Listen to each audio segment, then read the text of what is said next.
Hi everybody, it's Tom Christie coming to you from Ashland, Nebraska. This is my studio, and today I'm going to go through a few concepts from my book, Creating a World Rig.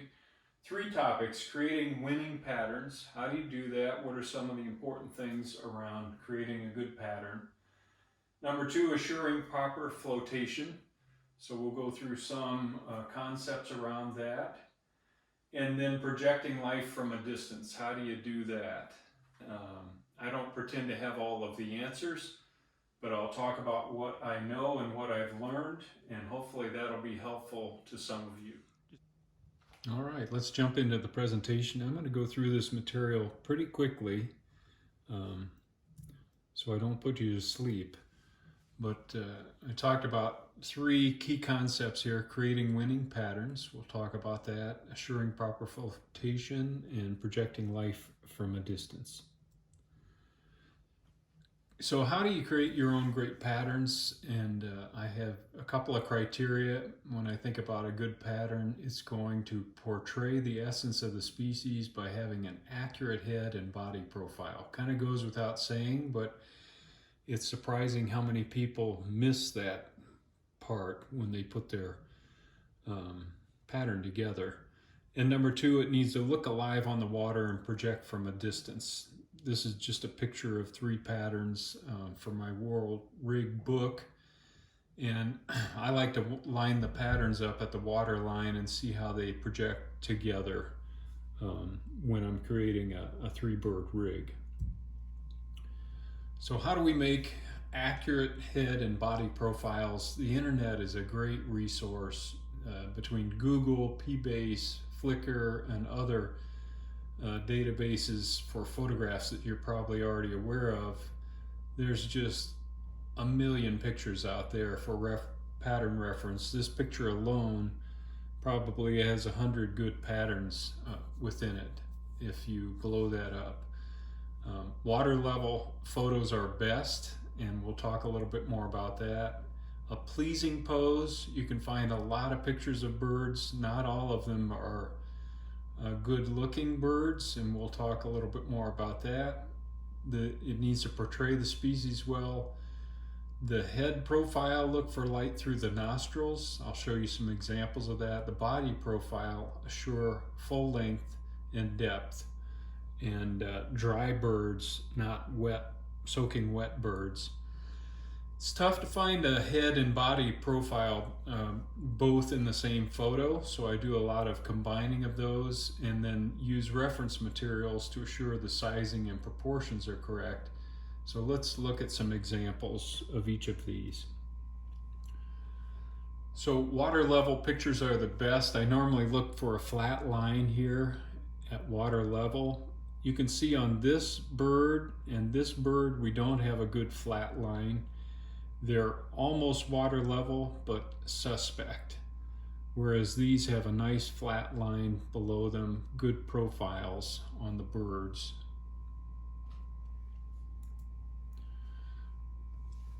Select a pleasing pose from the millions of photos that are out there as opposed to not so much. If you look at these red-breasted mergansers, I've just included pictures of this one looks like a pancake. The body is so flat. Is it accurate? It is. But is it pleasing and characteristic of the species? Not so much. This kind of Frankenstein head is not that attractive. This bird is blown up, fluffing its feathers so it doesn't give you a good accurate profile. This bird has probably been feeding or hasn't developed a good crest. So the two pictures in the middle are probably the ones I would choose to make a pattern from. They're water level, they have good profiles, and I just included a low head and a high head so that you could have a comparison. Here's another example, a gadwall drake. Very wet bird's been feeding, so there's no fluff left in the head feathers and it's lost this characteristic shape. It's still accurate, but it's not going to make a very good pattern in my opinion. This has a real flat head on it. Again, not very pleasing. This bird is really stiff. And this bird, watch for mature feathering too. This is kind of an immature or molting bird, so it's not going to give you good feather patterns. The pattern needs to portray the species well, and from that I mean it needs to be characteristic of the bird. Here's a good classic hen mallard profile. Here's a hen mallard, but it's very slim and long. The tail is in the water. It's not going to make the best pattern, and it's also from a little bit above looking down. So again, the proportions of the bird are going to be out of whack in that example.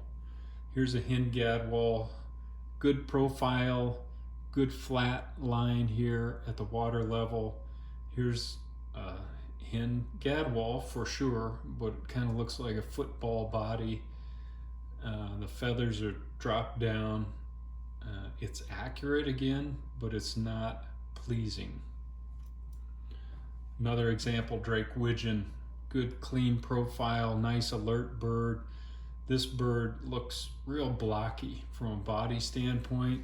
Pattern wise, it's going to be very short, and the head looks really stiff and the breast looks huge. So you wouldn't want to pick that.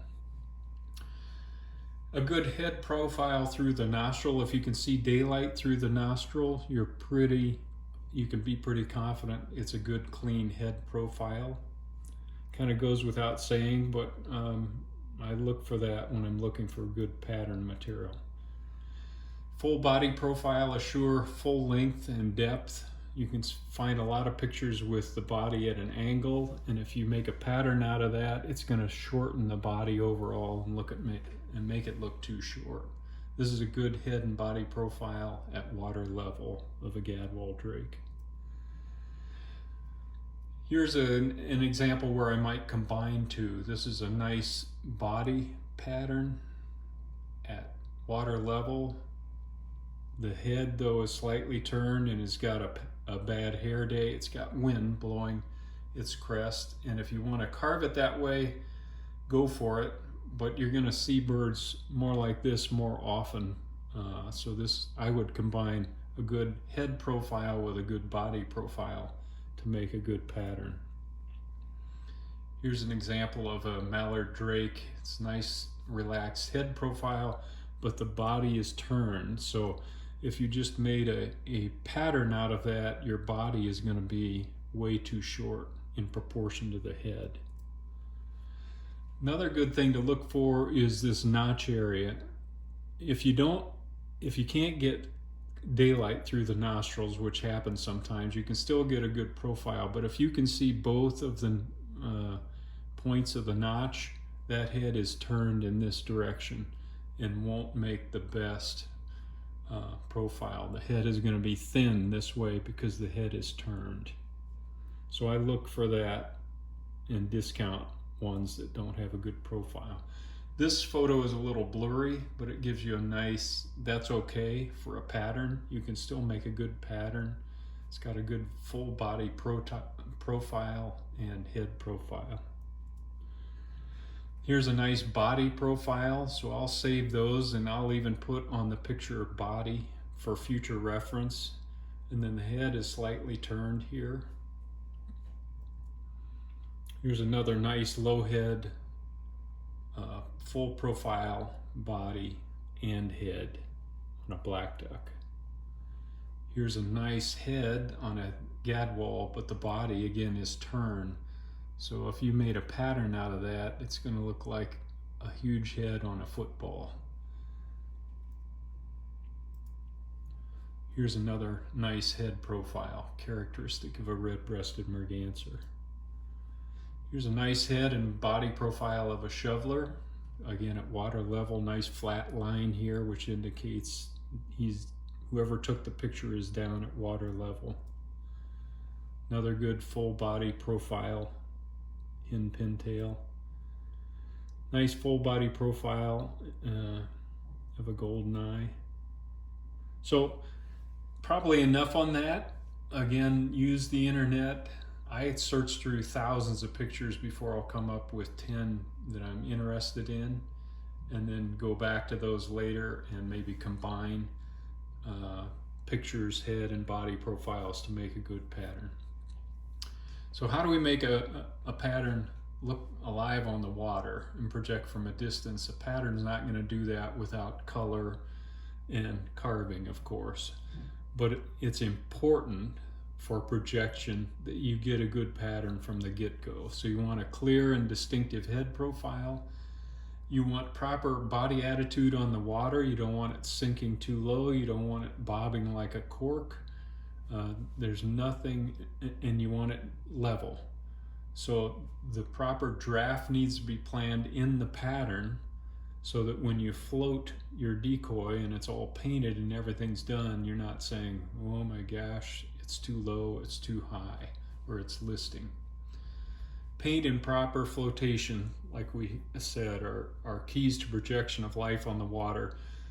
But if the pattern's not right, even the best paint job isn't going to make up for it. And here's an example, really nicely done redhead drake, but it's got a good old-fashioned side-to-side list, and there's nothing to make it look more unlifelike than floating badly in the water. So you can make those adjustments with lead, and I do that in a sink and then tape on the adjusted weight, and when I get it right, then I'll embed that weight in the side. Attitude on the water is critical. Here's a pintail that's floating way too low, and all of a sudden it doesn't look like a pintail, especially from a distance. That's going to jump out like a sore thumb.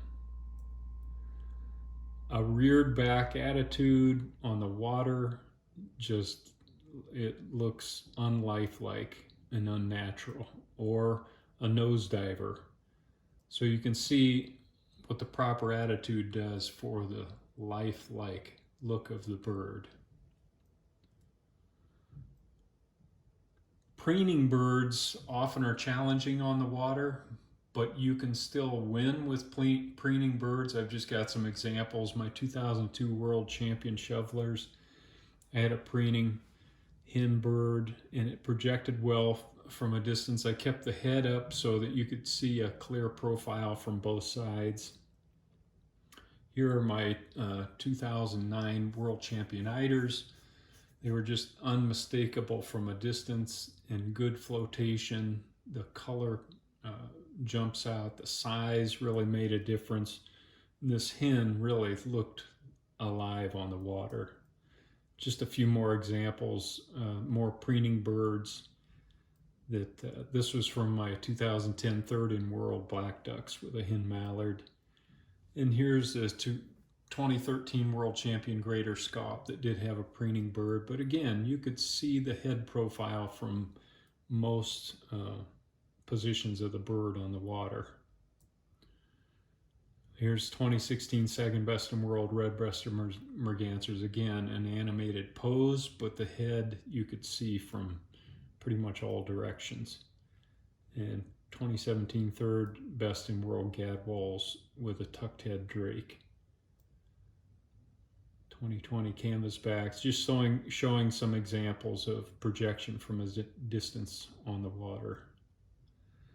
Pattern making reference materials are critical to assure the sizing and proportions are correct in your bird, but create your own patterns. I have all of Pat Godden's pattern books, and they are great to provide reference dimensions for species length, width, top-down pattern reference, etc. But don't just copy his patterns, and I've never done that, but I am proud to admit that he's been a big influence on my carving career, and his pattern books, I believe, are some of the best available. Study bills will give you accurate bill length and widths, which you can also use to size your patterns correctly. And then build your own picture reference library. With the internet and digital media now, a lot of those things can be stored online, but I also have, if I see a picture of a bird in hard copy, like in a DU magazine, and I really like it, I'll clip it out and I'll throw it in a file like this, so that when I'm ready to make a gadwall, I'll pull this picture photo file and just look for inspiration. I recommend you organize your drawings and patterns so that they're readily available. I have hundreds of patterns and drawings to refer to, and when I'm doing a particular species, I'll go back, pull some of the previous patterns I've done and use those as reference. And then in pattern making, I normally use a Artograph prism projector like that, blow up the bird, and get a drawing like this and use that. I like to put them on the wall and live with them for a day or two before I make any commitments to make an actual pattern and carve a duck from them. I just think it's a great idea to see if you still like your drawing a day or two after you created it, because sometimes you could get too invested in the work you've put into a pattern and it's really not very good. So how do we assure proper flotation? We make sure that the draft is right in your pattern. We talked about that a little before, but a lot of this comes through experience. I normally have anywhere from a 1/2 inch to 3/4 of an inch draft on my decoys, but I hollow them out so they're very light to begin with. And that's what I plan on in my patterns. You're going to look at geometry impact. We'll talk about that. Weight impact and the position and amount of keel weight. And then wind, current, tide, waves, chop. The one we can't do anything about, but you have to live with it.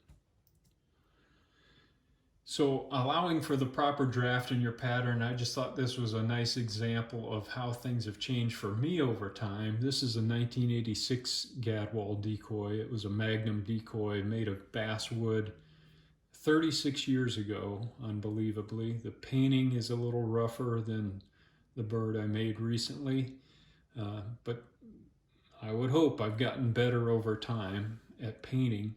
But also from a structure of the decoy, this was hollow basswood, 2 3/4 pounds total. It had an 1.5 inch draft on it when I measured it. So a lot of wood down in the water, and it had 8 ounces of keel lead. This is my 2021 gadwall. It's life size, it's hollow Tupelo. The total weight of the decoy is 1.5 pounds, and it only has 5/8 draft and the same amount of lead in this bird as that bird. But this bird is going to float a lot better than that bird. So just an example of how things change over time, but this is kind of where I've trended to go in my newer decoys. So the weight of the decoy general guidelines: a heavy decoy requires more draft in the pattern because it sinks lower in the water, kind of goes without saying. Over time, I've trended towards making the decoy itself as light as possible and lessening the draft. And I just put a note in my 2013 World Champion Greater Scaup rig. They were super light decoys, and it was a rough, choppy day out there. And they handled the waves very well compared to many other entries that year. They rode up and over the chop and then settled down quickly, whereas a lot of the decoys were just rocking and rolling the whole time. And I think that's what won it for me that particular year.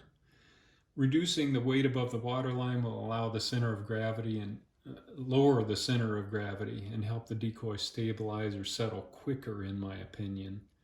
And of course, if you have a high head position or you need to compensate for that, if you have a high head position, you may need to compensate it for by going with a deeper keel or a little bit more weight.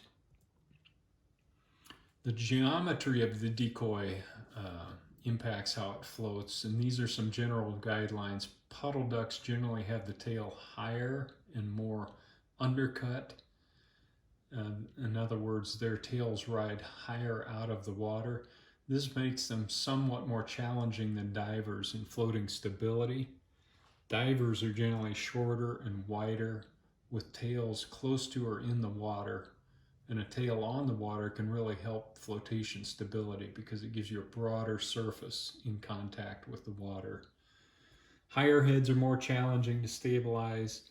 Offset or preening positions can require some side-to-side weight adjustments to prevent them from listing. And larger birds like eiders are generally more stable by nature, so you kind of start with a more stable bird with a big, wide eider pattern.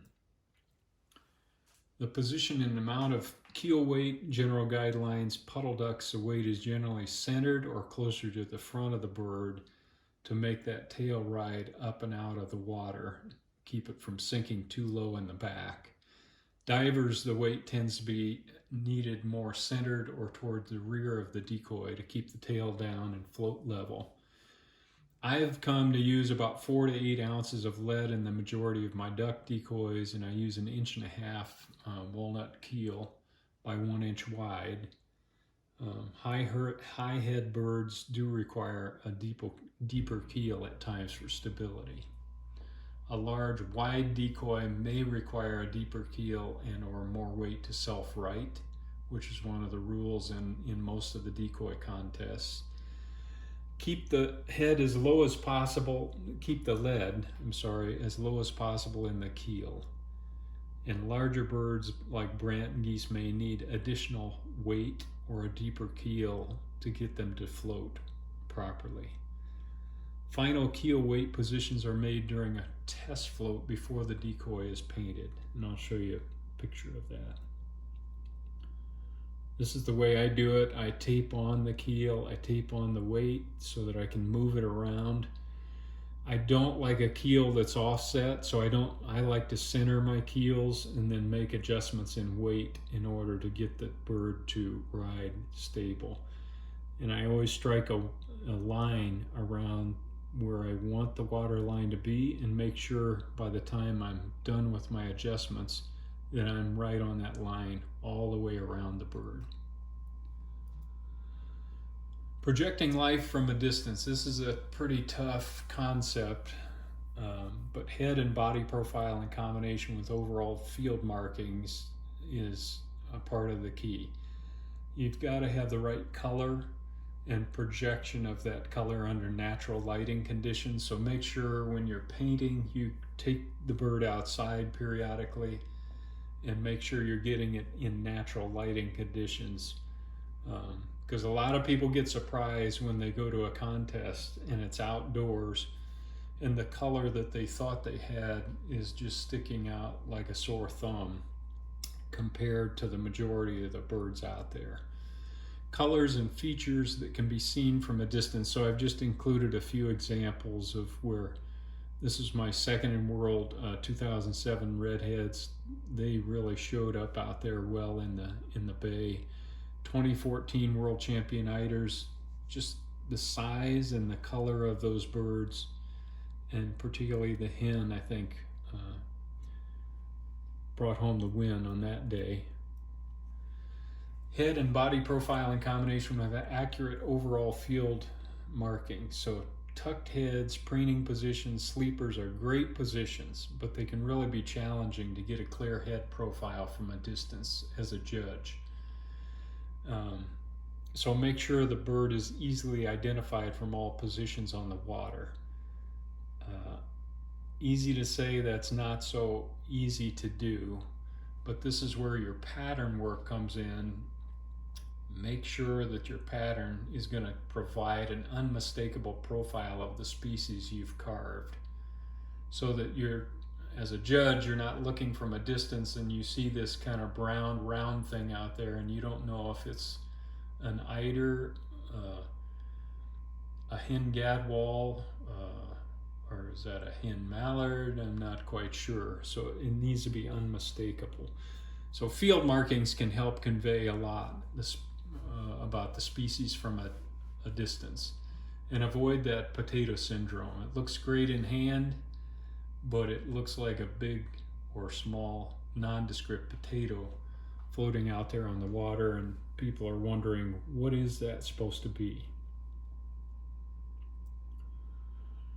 Color correctness and projection under natural lighting conditions. I talked about this a minute ago, but check your colors under natural lighting conditions in both sunlight and shade, because this is for the world rig, but a lot of the contests they're judging from both sides at the world, and there's always a light side and a dark side, and you want to check the way your bird is projecting and make adjustments so that it projects well from both sides as much as possible. So how do you do that? Well, you paint colors and features that can, and carve colors and features that can be seen from a distance. So use some bold color and contrast to make sure the decoy projects from a distance. You don't go overboard and make it look clownish or unnatural, but a little more projection goes a long way. Keep in mind that even a mounted bird can look really muted from a distance, so you can use some artistic license to make sure the bird projects well. And I use carved features as well to cast some shadows and help convey light from a distance. And this is just an example of, this is a factory produced flambeau bird, hen mallard. Looks pretty good, and this is in bright sunlight. And this is a modified bird, same bird. I just added a few, it's probably 15 minutes of work on that bird to make that difference. And to me, this bird says more, projects more, and is going to project more from a distance. I hope you agree with that. Here it is in the shade, so just a comparison. This is the modified bird on the right. I popped a few of the colors, made the feathers a little bolder, put some lightness in the face to bring some life out of the bird. And then test float your decoys. So float them in a variety of conditions. I like, and I recommend, take digital pictures on the water. Sometimes you see things in still photos that weren't obvious during the float test, the live test.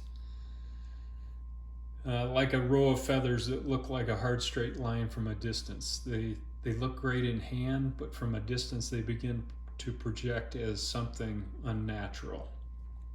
Look for both good and bad, and I learn more every time I do this. And be your own most critical judge. Be honest with yourself, and then make adjustments based on what you see out there. Sometimes you hit it out of the park the first time. Many times, though, I make adjustments after the float test. And here's a 2021 Gadwall pair in action that I think project a lot of life. This happens to be early morning marsh light, which really helps, but I think they project well in the marsh.